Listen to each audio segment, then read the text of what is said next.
महेश्वरम हलके में प्रजा आशीर्वाद सभा RCI में भीड़, सड़क के करीब अवामी दुआ या जलसा मुनक़िद हुआ।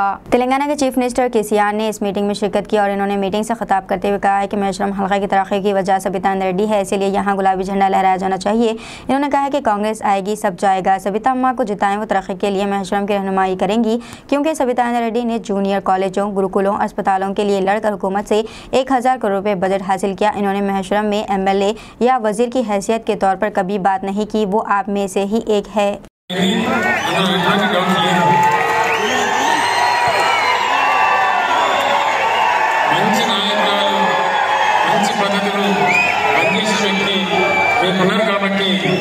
మామూలు మేయర్తో కాకుండా సత్యంగా పెద్ద మేయర్తో గెలిపించండి।